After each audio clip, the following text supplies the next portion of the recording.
पर फ्रीडम के नाम पर आपने खुद को किसी लड़के के हाथ की कठपुतली बना लिया, mobile, Facebook, Snapchat, messenger, Instagram का गुलाम बना लिया।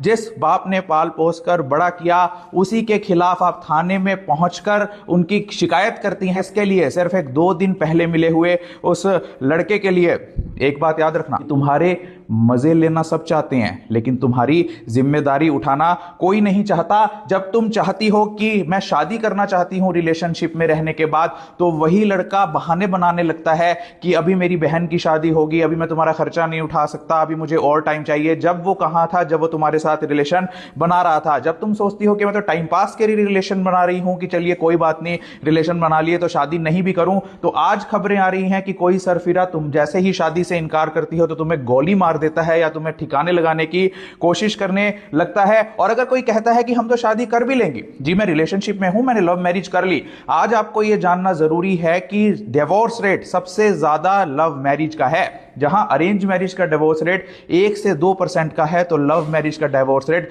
10 से 30% का है। आज इंटेलिजेंट लड़कियां भी खुद को रिलेशनशिप में इसलिए धकेल रही हैं कि उनके ऊपर किसी तरह का प्रेशर है कि सब लड़कियां ऐसा कर रही हैं तो मैं क्यों ना करूं। क्या अगर एक गांव में सभी लोग चोरी करना शुरू कर देंगे तो क्या चोरी करना अच्छी बात हो जाएगी?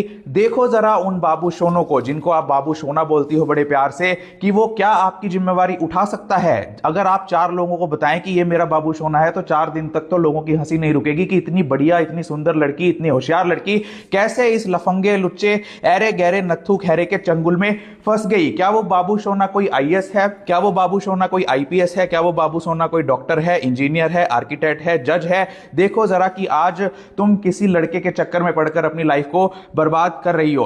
कभी भी किसी लड़के के साथ उसके भरोसे में आकर, उसकी बातों में आकर, उसके बहलावे में आकर कोई भी ऐसी ऑडियो कॉल मत करो, क्योंकि ये लड़के लोग इतने चालाक होते हैं कि आपकी ऑडियो कॉल को स्टोर रखते हैं।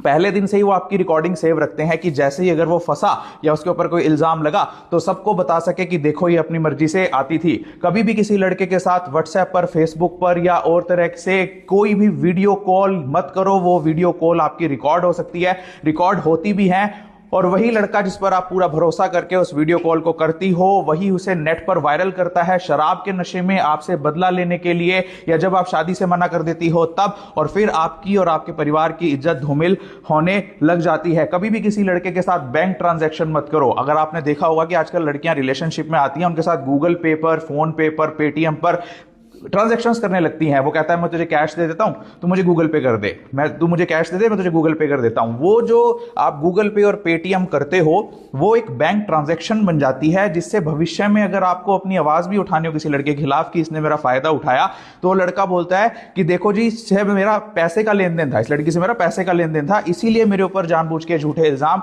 लगा रही है। कभी भी किसी होटल या कैफे में अंधाधुंध घुसने मत चली जाओ। वहां पर कैमरे हो सकते हैं, इतना ही नहीं, या तो होटल या कैफे मालिक उस कैमरे को लगा सकता है ताकि आपकी वो वीडियो रिकॉर्ड करके विदेशों में बेच सके। आज इंटरनेट भरा हुआ है अश्लील वीडियो से, जिसमें होटल की और कैफे की वीडियो आती है। वो कौन रिकॉर्ड कर रहा होता है? होटल कैफे वाले, ताकि वो कुछ हजार रुपए के चक्कर में वो वीडियो बेच दें। लेकिन आप कुछ नहीं कर सकती, आपको तो पता ही नहीं होता। जब तक वो वीडियो को आप रोकने की कोशिश करती हैं, तब तक हर जने खने के मोबाइल में, व्हाट्सएप में, लैपटॉप्स में, कंप्यूटर्स में वीडियो पहुंच चुकी होती है। इवन आपने गर्ल्स हॉस्टल में और टॉयलेट्स में भी, चेंजिंग रूम्स में भी इस बात का ध्यान रखना है कि वहां पर कोई कैमरा नहीं लगा हुआ है। आपके लिए यह जानना जरूरी नहीं है कि कितने कम कपड़े आप पहन सकती हैं। आपके लिए यह जानना जरूरी है कि कोई ऐरा गहरा, नत्थू खैरा, 2 कौड़ी का लड़का जब आपको गर्भ निरोधक गोलियां खिला रहा है तो उसका आपके शरीर पर क्या इफेक्ट होगा। आपके लिए यह जानना जरूरी है कि आपके लिए क्या करियर ऑप्शंस हैं। स्कूल के बाद, कॉलेज के बाद, कोचिंग के बाद आप कैसे हाईएस्ट पोटेंशियल को अपनी लाइफ में रीच कर सकती हैं। आपके लिए यह जानना जरूरी है कि हर जिले में महिलाओं की सुरक्षा के लिए महिला थाना है। आपके लिए यह जानना जरूरी है कि अगर आप किसी अनजान शहर में फंस गई हैं तो वहां पर वन स्टॉप सेंटर बनाया गया है, जिसमें आपको रात में ठहरने की व्यवस्था फ्री में दी जाती है। वहां पर पुलिस कांस्टेबल्स भी होते हैं, वहां पर पूरा सिक्योरिटी स्टाफ आपके साथ होता है। आपको यह जानना जरूरी है कि आपके पेरेंट्स की प्रॉपर्टी में आपका राइट है। आपको यह जानना जरूरी है कि पुलिस स्टेशन में आपके क्या राइट्स हैं, कैसे आपको ट्रीट किया जाना चाहिए पुलिस थानों में। आपको यह जानना जरूरी है कि कोर्ट्स में आपके क्या राइट हैं। आपको यह जानना जरूरी है कि अगर आपके पास कोई फ्री वकील नहीं है, आपके कोई वकील है, पैसे मांग रहा है प्राइवेट वकील, तो डिस्ट्रिक्ट लीगल सर्विस अथॉरिटी आपको फ्री में कानूनी सहायता वकील प्रोवाइड करता है। आपके लिए ये जानना जरूरी है कि ससुराल में अगर आपको कोई तंग करे तो आपके क्या राइट्स हैं। आपके लिए ये जानना जरूरी है कि इंडियन पीनल कोड में बदलाव करके जो भारतीय न्याय संहिता बनाई गई है उसमें कैसे कानूनों को इतना सख्त किया गया है कि यदि आपको यह जानना जरूरी है कि कोई महिला भी आपका यौन शोषण कर रही है, अगर कोई महिला भी आपकी वीडियो रिकॉर्ड कर रही है कपड़े उतारते हुए, अगर कोई महिला भी आपके साथ सेक्सुअल हैरासमेंट कर रही है, उसके लिए भी सजा का प्रावधान है। आपके लिए यह जानना जरूरी है कि स्कूल्स में, कॉलेजेस में, ऑफिसेज में एंटी सेक्सुअल हैरासमेंट कमेटीज बनाई गई हैं। अगर आपको कोई तंग कर रहा है प्रमोशन के नाम पर, अच्छे नंबर दिलाने के नाम पर या फिल्मों में कास्टिंग करने के नाम पर, तो आप उन कमेटीज में कंप्लेंट कर सकती हैं। आपके लिए यह जानना जरूरी है कि फिर भी कोई ना सुने, पुलिस ना सुने, कोर्ट ना सुने, कोई डीएलएसए ना सुने, तो आपके लिए हरियाणा स्टेट में कमीशन फॉर विमेन है, Haryana state commission for women. अगर वो भी ना सुने तो आपके लिए नेशनल कमीशन फॉर वुमेन नई दिल्ली में है, जिसकी वेबसाइट पर जाकर आपको पूरी सहायता वो कमीशन करेगा।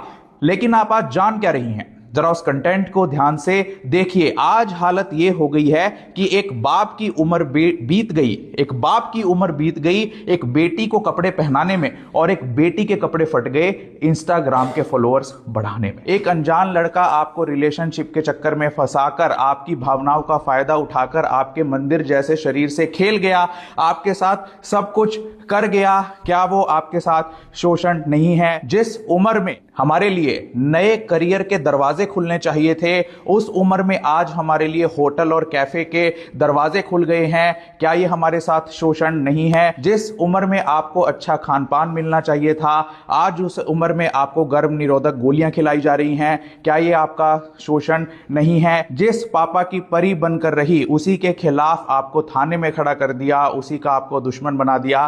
क्या ये आपका शोषण नहीं है? फेसबुक, इंस्टाग्राम पर, स्नैपचैट, मैसेंजर पर इतनी अश्लील रील्स लड़कियां बनाकर डाल रही हैं, जिससे सभी लड़कियों के लिए एक असुरक्षित माहौल पैदा हो गया। क्या ये आपके साथ शोषण नहीं है? आज हर दूसरी तीसरी लड़की ब्रेकअप के स्ट्रेस में है, हर दूसरी तीसरी लड़की पास्ट के स्ट्रोमा में है, हर दूसरी तीसरी लड़की किसी ना किसी तरह की ब्लैकमेलिंग का शिकार हो रही है। क्या ये आपके साथ शोषण नहीं है? आज 10 से 75 साल की भारत की महिलाएं, उनमें से 90 लाख से ज्यादा महिलाएं शराब का सेवन कर रही हैं, 40 लाख से ज्यादा महिलाएं अफीम का सेवन कर रही हैं और 20 लाख से ज्यादा महिलाएं गांजा फूक रही हैं। क्या ये आपके साथ शोषण नहीं है? तो इसलिए अपने आप को सचेत करो, सजग रहो। कभी ये मत सोचो कि तुम गवर्नमेंट स्कूल्स में पढ़ रही हो, तुम नर्सिंग कर रही हो, तुम क्या कर रही हो, कि जितने भी हमारे देश के प्रधानमंत्री हैं वो कौन से इंटरनेशनल स्कूल्स में पढ़े थे, वो कौन से इंटरनेशनल कॉलेज में पढ़े थे। तुम्हारा कर्म और तुम्हारा भाग्य और तुम्हारी मेहनत ही निर्धारित करती है कि तुम्हें जीवन में क्या मिलेगा, बशर्ते कि तुम उसे सही रास्ते से चल पाओ, सही रास्ते पर चल पाओ। आपके पेरेंट्स, आपके भाई, आपकी बहन, आपके टीचर्स, आपके प्रिंसिपल ही आपके सच्चे अर्थों में दोस्त है। ध्यान दो उन सहेलियों पर जिनके ऊपर तुम अंधाधुंध भरोसा करके चलती हो कि ये मेरी सहेली है। कि क्या वही सहेली तुम्हें कहीं नशा लगवा चुकी है, सिगरेट पीने का, शराब पीने का? क्या वही सहेली किसी लड़के से तुम्हारी दोस्ती करवा के तुम्हें रिलेशन के चक्कर में उलझा चुकी है? तो सहेलियों पर भी आंख मीच कर भरोसा मत करो। सहेली, सच्चा दोस्त वही है जो आपको गलत करने से रोके और समय समय पर सचेत करता रहे। और सही कहा आपकी मैडम ने कि समझ नहीं आता क्या तुम्हें एक बार में? अगर इस एक बार में तुम्हें समझ में नहीं आया तो समझ लो कि तुम्हारा जीवन बर्बाद हो गया। Thank you very much.